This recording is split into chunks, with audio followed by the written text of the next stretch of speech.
सानाम कोगे जोहार तेहें नोडे पार्सी ओपात पुथी खन are मिटंग साताम bone नेला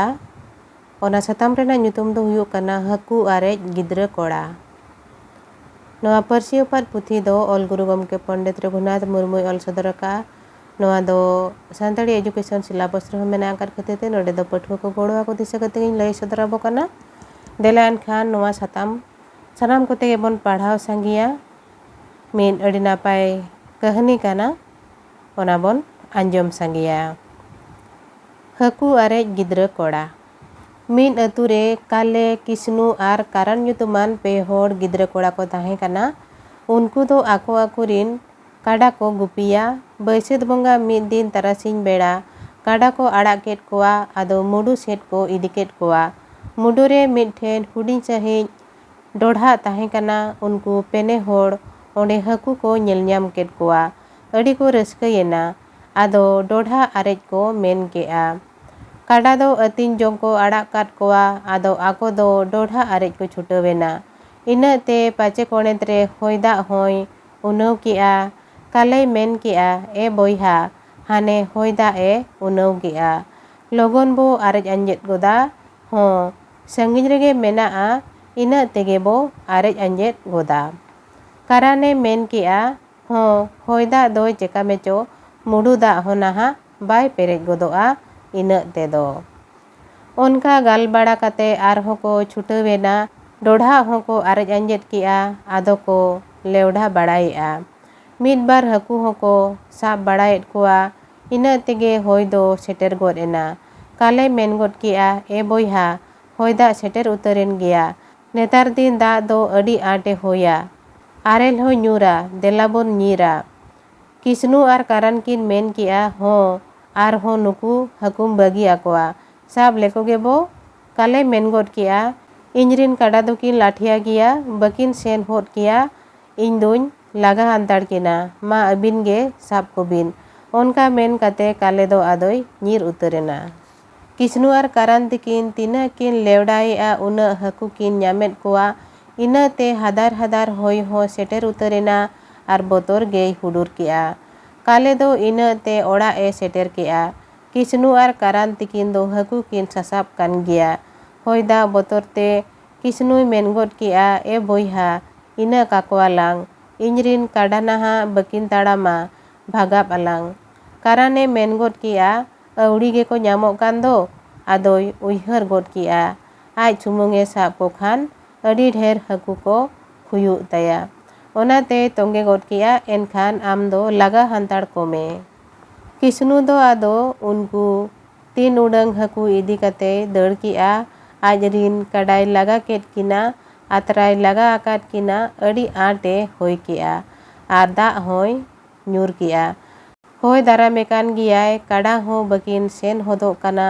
खान गे काडा बगी ओटो कते दड़ किया होय दा अवरी सर्दी रेगे ओड़ा ए सेटेर किया कारण दो हाकू साब रे भूलवेना होय दा दो बाय हेताड़ा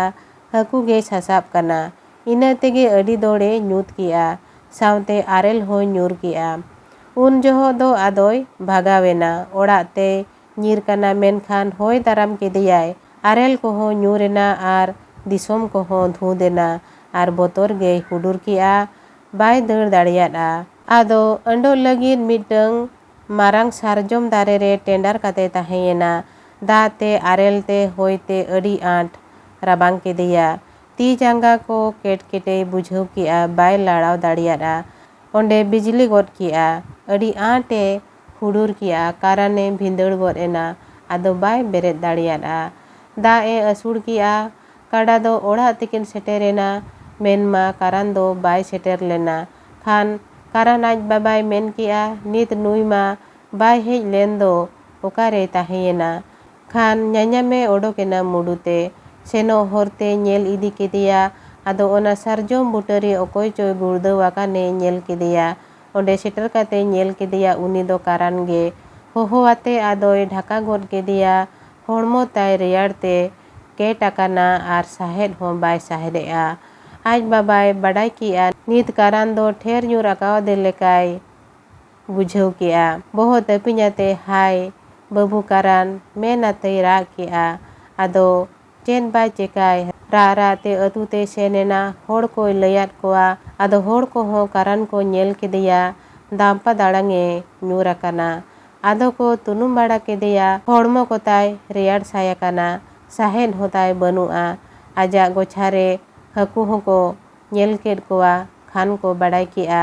कारण दो ठेरगे ᱧᱩᱨ आदेया आरे गोज उतराकाना एनहो अतु होड़ते जियो रुवाड़े लगित को गो इदी केदेया गुरिज मांदेरे लोलो ओचोये लगित को तोपा केदेया मेनखान कारण दो बाय लोलो रुवाड़ लेना हेहेलु आर लालच खातिर ते कारण आजा जीवने आद केआ आर आज आयो बाबा तिकिन जायजुग लगित हावना रे ताहे जोंग लगित ए गोज बगियात किना नोय नोंका नोडे मिटंग हुडिंग मछा अड़ी नापाय कहनी जहाँ दो पढ़ाव आंजम केआ बोन ओना ताहे काना हकु आरे गिद्रा कोड़ा नोडे दो मिटंग नोआ कहनी होते ते नोआ उदु उका जे